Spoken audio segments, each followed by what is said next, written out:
이번 주 여왕의 집 61회는 그야말로 예측 불가능한 전개로 시청자들의 심장을 쥐락펴락했습니다. 잠시도 한눈 팔 수 없는 몰입감 속에서 각 인물들의 운명이 벼랑 끝에 몰리는 듯한 아슬아슬한 긴장감이 넘쳐 흘렀죠. 저는 이번 회를 보면서 와, 작가님 미쳤다 라는 말이 절로 나왔습니다. 61회는 김도윤을 치밀함이 빛을 발하는 순간으로 시작되었습니다. 지난 회에 제인의 사고 직후 도윤이 그녀를 구해내고 위장 사망을 꾸몄다는 사실은 이미 밝혀졌지만 강세리가 도윤의 뒤를 밟아 병실에 들이닥쳤을 때 그의 완벽한 눈속임에 감탄할 수밖에 없었습니다. 세리가 허탕을 치고 돌아가는 모습을 보면서 저도 모르게 쾌재를 불렀네요. 도윤의 영리함이 악인들의 추격을 한 발 앞서 나가는 모습은 통쾌함을 선사했습니다. 하지만 통쾌함도 잠시 미란이 오성에게 임신 사실을 고백하는 장면에서는 저도 모르게 탄성을 질렀습니다. 세상에 이게 무슨 전개야? 오성의 당황하는 모습과 달리 책임지겠다고 말하며 산부인 것까지 함께 가주겠다는 그의 의욕의 따뜻함에 미란이 눈시울을 붉히는 장면은 묘한 감동을 주더군요. 승우를 임신했을 때 솔직하게 말하지 못했던 미란의 회한이 느껴지는 듯 했습니다. 그런데 드라마는 여기서 또 한 번 저를 놀라게 했습니다. 오성과 미란이 함께 찾은 산부인과에서 미란이 임신이 아닌 완경 진단을 받았다니 이 예상치 못한 반전에 입이 떡 벌어졌습니다. 미란의 욕망과 현실의 괴리가 드러나는 순간이었죠. 그녀의 좌절감에 앞으로 어떤 폭주를 불러올지 벌써부터 걱정됩니다.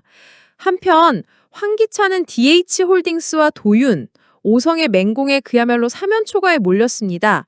사라진 도청기와 신생업체 채택 의혹 등으로 해임을 요구받는 그의 모습은 그동안 쌓아왔던 악행의 대가가 시작되는 듯 보였습니다.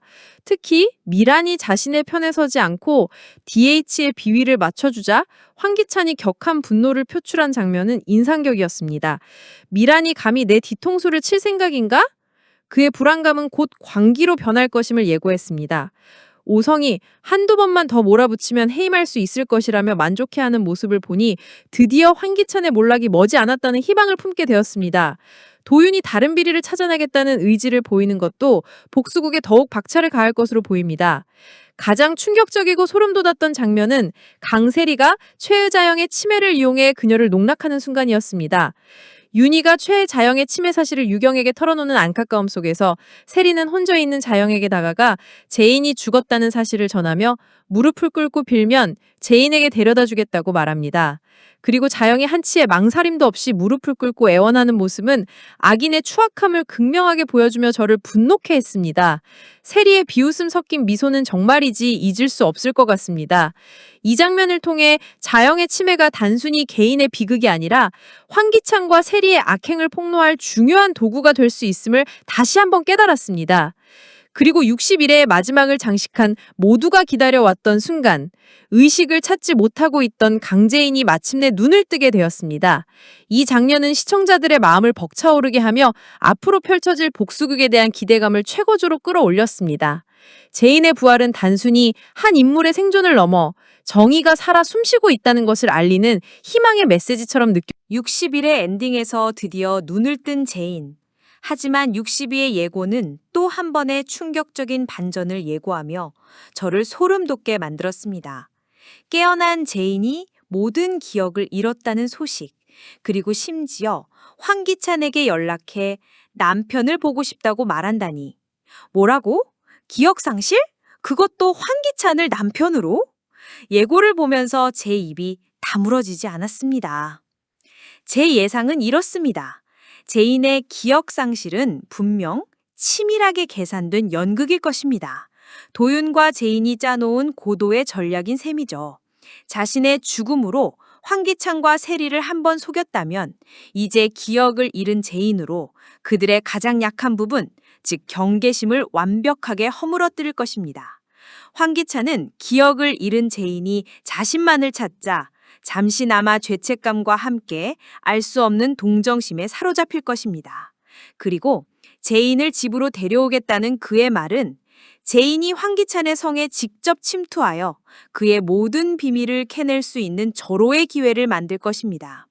이 말을 들은 세리의 얼굴이 아연실색하는 것을 보니 그녀는 제인이 돌아오는 것을 가장 두려워하고 있겠죠. 아마 세리는 제인을 감시하며 제거하려 하겠지만 제인은 기억상실 연기 뒤에 숨어 황기찬의 약점을 쥐고 흔들 것입니다. 김도윤은 제인의 계획을 완벽하게 서포트할 것입니다. 제인이 황기찬의 집에 들어간 동안 도윤은 밖에서 황기찬과 세리의 모든 움직임을 추적하고 제인에게 필요한 정보를 은밀히 전달할 것입니다. 어쩌면 제인이 기억상실 연기 중에 황기찬에게서 결정적인 증거를 얻어내거나 그의 비밀 금고나 서재에 접근할 기회를 만들지도 모릅니다. 오성은 미란의 완경 진단으로 임신 소동이 일단락되면서 한숨을 돌리겠지만 승호의 출생 비밀에 대한 의심은 더욱 커질 것입니다. 그는 미란의 과거를 더 깊이 파헤치려 할 것이고 결국 승호가 자신의 친아들임을 알게 되는 결정적인 순간이 올 것입니다.